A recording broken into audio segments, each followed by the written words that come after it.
Hello guys, good morning and happy new year 2024. വിസ്മയ സ്കിൽസിലേക്ക് എല്ലാവർക്കും സ്വാഗതം. എൻ്റെ ചാനൽ പുതിയതായിട്ട് ആരെങ്കിലും കാണുന്നുണ്ടെങ്കിൽ സബ്സ്ക്രൈബ് ചെയ്യുക. അതുപോലെ തന്നെ തൊട്ടടുത്തുള്ള ബെല്ലൈക്കൺ പ്രസ് ചെയ്യാൻ മറക്കരുത്. അപ്പോൾ ഞാൻ ഇന്ന് ചെയ്യാൻ പോകുന്ന video what I eat in A day ആണ്. അപ്പോൾ രാവിലെ എണീറ്റു, ഒന്ന് ഫ്രഷായി, അതിന് ശേഷം വെള്ളം കുടിച്ചു.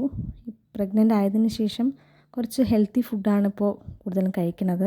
അപ്പോൾ അതെല്ലാം ഉൾപ്പെടുത്തിയിട്ടുണ്ട് ഈ ഒരു വീഡിയോയിൽ. ബദാമാണ്. ബദാം തലേ ദിവസം രാത്രി വെള്ളത്തിൽ കുതിർക്കാൻ വയ്ക്കുക. രാവിലെ എണീറ്റ് തൊലി കളഞ്ഞതിന് ശേഷം കഴിക്കുക. കാഷ്യൂനട്ട് 2 എണ്ണം,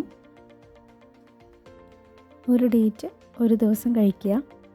ഒരു കോഴിമുട്ട പുഴുങ്ങിയത്, ബൂസ്റ്റ് കുടിച്ചു, ഒരു നേന്ത്രപ്പഴം പുഴുങ്ങിയത്.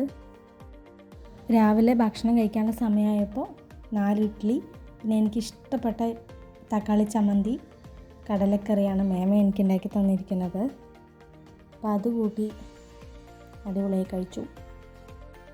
ഉച്ചയ്ക്ക് ചോറ്, പയറുപ്പേരി, ഉരുളക്കിഴങ്ങുപ്പേരി, കടലുപ്പേരിയാണ്. പിന്നെ ഉപ്പിലിട്ട നെല്ലിക്ക ഉണ്ടായിരുന്നു. അത് രസം കൂട്ടി അടിപൊളിയായി കഴിച്ചു. ആ നെല്ലിക്കൻ്റെ പീസും പിന്നെ പയറ്, ഉരുളക്കിഴങ്ങുപ്പേരിയും കടലയും കൂട്ടി കുഴച്ചൊന്ന് കഴിച്ചാലുണ്ടല്ലോ, ഇന്ന് ചുറ്റുമുള്ളൊന്നും കാണാൻ പറ്റില്ല, അത്രയ്ക്ക് ടേസ്റ്റാണ്. ഇതാണ് ഇന്നത്തെ സ്പെഷ്യൽ. അപ്പോൾ ഇത്രയേ ഉള്ളൂ ഇന്നത്തെ വീഡിയോ. Thank you.